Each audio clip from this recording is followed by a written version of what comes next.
지난번 부동산 입문편에 이어 실전편을 시작해 보겠습니다. 만약 이제 막 부동산에 대해 알아가고 계시거나 부동산 용어가 익숙하지 않다면 입문편을 먼저 보고 오시길 추천드립니다.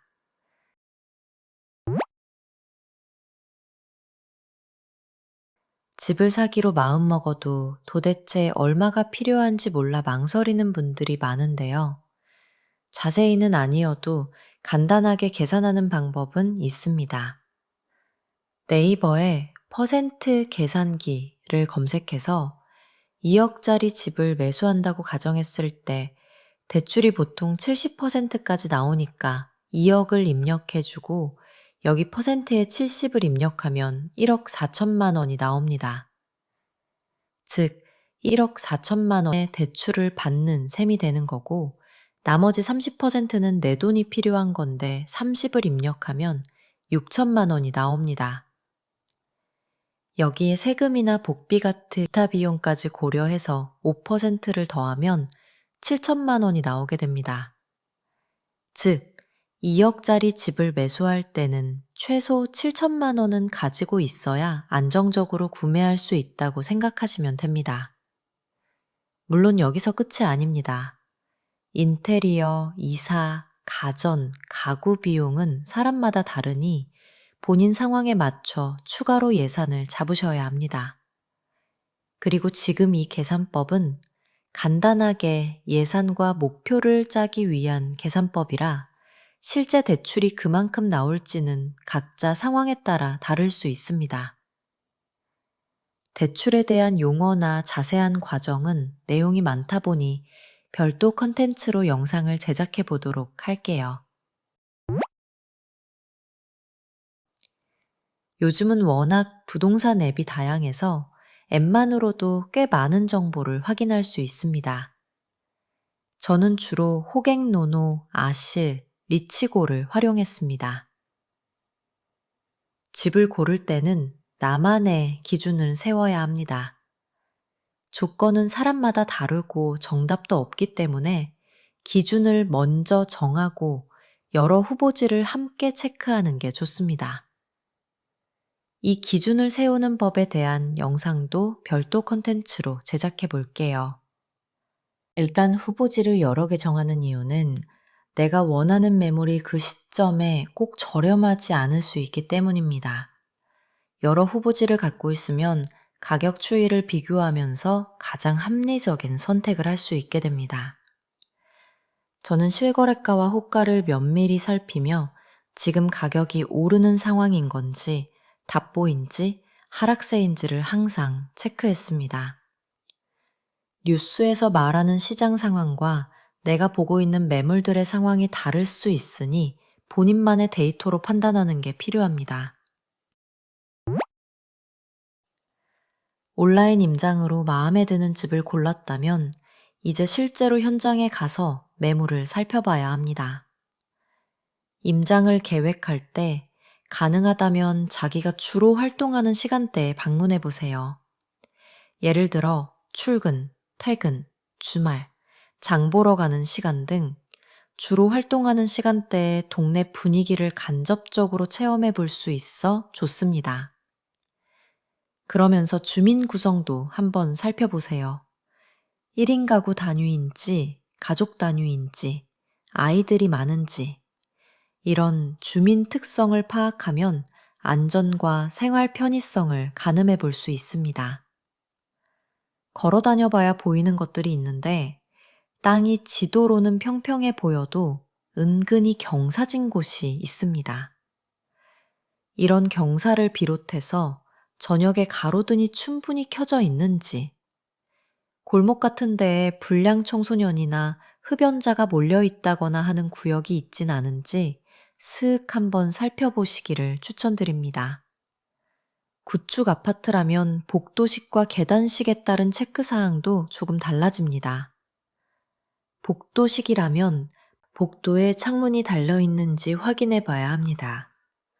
창문이 없으면 눈이나 비가 그대로 들이쳐 택배 상자가 젖을 수 있고 집 밖을 나서려고 한 걸음 내딛자마자 물웅덩이를 밟을 수도 있는 거죠. 또 겨울에는 찬바람이 현관문을 타고 들어와서 은근 추울 수 있습니다. 필요하다면 복도에 창문을 설치하는 비용까지 고려해야 합니다. 계단식이라면 앞집 강아지 소리나 집 앞에 물건이 쌓여 있지는 않은지 확인해 봐야 합니다. 집에 돌아오거나 나설 때 매일같이 강아지 짖는 소리를 듣는 게 스트레스가 될 수 있고, 집 앞 물건은 위생과 안전에도 문제가 될 수 있습니다. 마지막으로 은근 소소한 점인데, 택배를 집 앞까지 배송해 주는지도 확인하면 좋습니다. 일부 구축 아파트는 1층에 던져두고 가는 경우가 있어 분실 위험이 있기 때문입니다.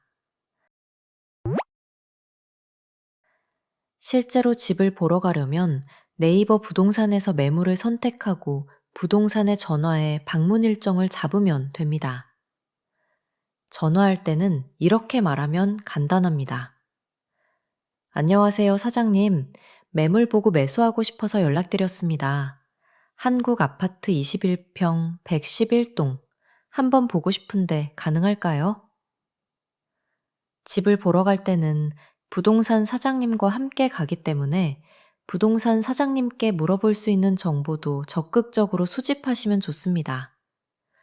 매도자가 금매인지, 만약 금매라면 일정 조정을 통한 가격 협상도 가능한지, 동네에 호재가 뭐가 있는지, 이런 여러 가지 질문을 통해서 내가 모르는 새로운 정보를 얻는 것도 좋습니다. 집안 내부를 확인할 때는 사진과 영상으로 기록을 남기는 게 좋습니다. 이 자료들은 나중에 인테리어 공사를 진행할 때 견적 계산에 중요한 참고 자료가 될 수 있습니다. 하지만 아무래도 누군가 거주 중일 확률이 높다 보니 사진이나 영상을 찍을 땐 항상 동의를 구해야 합니다. 친절하고 공손하게 양해를 구하면 대부분은 동의해 주셨습니다.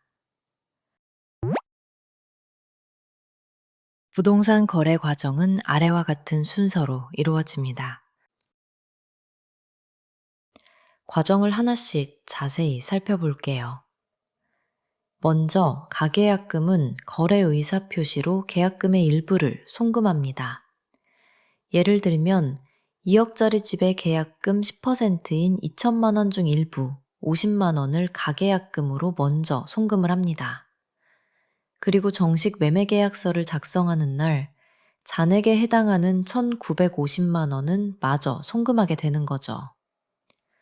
가계약금이나 계약금은 거래가 성립됐다는 증거로 보기 때문에 매수자와 매도자 둘 중 한 명이 변심해서 계약을 파기하게 되면 그 대가가 따릅니다. 매수자가 취소하면 계약금은 돌려받지 못하고 매도자가 취소하면 계약금의 2배를 물어줘야 합니다. 매매계약서는 매물의 정보, 가격, 거래 날짜 등 계약 조건을 기록한 계약서입니다. 매수자, 매도자, 부동산이 각각 한 부씩 보관합니다. 작성 시 신분증, 도장, 계약금 준비가 필요합니다. 만약 이체 한도가 낮게 설정되어 있다면 임시로 한도를 증액시켜서 진행하면 됩니다. 추후에 은행, 세무서, 법원 등에서 제출이 필요한 순간이 올 수 있습니다. 어딘가 제출해야 될 땐 꼭 사본을 이용하고 원본은 잘 보관해야 합니다. 주택취득자금 조달 및 입주계획서는 자금을 어디서 어떻게 가져와 매수할 건지 계획서를 작성해서 나라에 제출하게 됩니다. 이 계획서는 투기나 탈세, 불법행위를 방지를 위해 작성하는 건데요. 일이 계획대로 흘러가지 않기도 해서 꼼꼼하게 모든 걸 적어서 제출한다는 느낌보단 적당히 자금 흐름이 이렇게 될 거다라는 걸 나라에 공유한다는 개념으로 작성하면 됩니다. 다만 합계 금액이 매매가와 동일한지 여기는 꼼꼼히 체크해 주세요. 중도금은 안 하는 경우가 더 많고 상황에 따라 하는 경우도 있는데요. 잔금일을 너무 멀게 잡은 경우엔 중간에 한번 정산하자는 의미로 하는 경우도 있고, 매도자가 가격을 많이 깎아준다거나 급매로 진행하는 경우 현금이 급하게 필요한 경우라서 중도금을 주는 조건으로 계약하기도 합니다. 이렇게 상황이 특이하지 않다면 대체로 계약금 납부 후 잔금을 치르는 절차로 진행되게 됩니다. 잔금일은 보통 적당히 날짜를 맞춰서 진행하게 됩니다. 그런데 간혹 그 날짜가 나한테 손해되는 날짜일 수 있습니다. 손해인 걸 알고 거래하는 거면 상관없지만 모르고 있다가 뒤늦게 알게 되면 손해와 더불어 배신감도 들 수 있습니다. 잔금일에 따른 세금 이슈는 내가 정확히 알고 있어야 합니다. 집을 사고 나면 매년 7월과 9월 두 번에 걸쳐 재산세를 납부합니다. 재산세는 6월 1일 재산을 소유한 사람이 납부하도록 되어 있습니다. 예를 들어 1월부터 5월까지 유한 경우 재산세를 내지 않습니다. 그런데 6월 1일부터 보유한 경우 재산세를 납부하게 됩니다. 따라서 잔금일이 5월 31일이면 내지 않고 6월 1일이면 납부하게 되는 거죠. 하루 차이인데도 세금이 달라질 수 있습니다. 집을 매수한 직후에는 취득세도 납부해야 합니다. 취득세는 잔금일로부터 60일 이내에만 납부하면 됩니다. 또 나중에 집을 팔아서 이득이 생기면 그 이익에 대한 세금으로 양도소득세를 납부해야 합니다. 집을 매수할 때 매매 비용과 세금 말고도 기타 비용이 추가로 더 있습니다. 부동산 중개 비용이라고 말하는 복비는 매매 금액에 따라 반영되는데요. 5천만 원 이하는 25만 원, 5천만 원에서 2억까지는 80만 원, 2억에서 9억까지는 거래 금액의 0.4%, 9억에서 12억까지는 0.5%, 12억에서 15억까지는 0.6%, 15억 이상부터는 0.7%입니다. 여기에 부가세 10%는 별도입니다. 예를 들어보면 내가 만약 2억짜리 집을 사려고 할 때 중개비용 80만 원에다가 부가세 8만 원이 더해져서 총 88만 원의 복비가 드는 거죠. 등기를 치는 과정에서는 법무사 비용도 나갑니다. 법무사 비용은 대충 30에서 50만 원 정도 드는 편입니다. 하지만 이것도 매수하려는 집의 가격에 따라 다를 수 있습니다. 대체로 부동산에서 연계해주는 업체를 이용하게 됩니다. 간혹 셀프로 하시는 분들도 있는데 저는 그냥 편하게 맡기는 걸 추천드립니다.